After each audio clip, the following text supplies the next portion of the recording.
महिला बचत गटांनो लक्ष द्या. आता थेट सरकारी रुग्णालयात कामाची मोठी संधी मिळणार आहे. महाराष्ट्र शासनाच्या सार्वजनिक आरोग्य विभागानं 4 ऑगस्ट 2026 रोजी महत्त्वाचा शासन निर्णय काढलाय. राज्यातील 200 पेक्षा कमी खाटा असलेल्या रुग्णालयांमध्ये रुग्णांना आहार पुरवण्याचं काम पात्र महिला बचत गटांना देण्यात येणार आहे. यासाठी निवड होणार 100 गुणांच्या पारदर्शक गुणांकन पद्धतीनं. बचत गटाचं कामकाज, आहार सेवेचा अनुभव, मनुष्यबळ कौशल्य, आर्थिक क्षमता आणि सामाजिक विश्वासार्हता यावर गुण दिले जातील. 80 किंवा त्यापेक्षा जास्त गुण मिळवणारे गट पॅनलसाठी पात्र, तर 70 ते 79 गुणांचं गट प्रतीक्षा यादीत राहतील.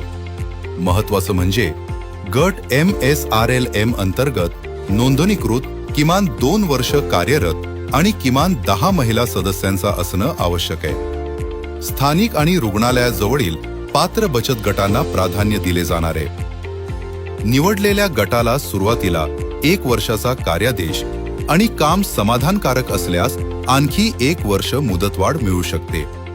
तुमच्या गावातील महिला बचत गटासाठी ही रोजगाराची मोठी संधी ठरू शकते. ही माहिती प्रत्येक बचत गटापर्यंत नक्की शेअर करा.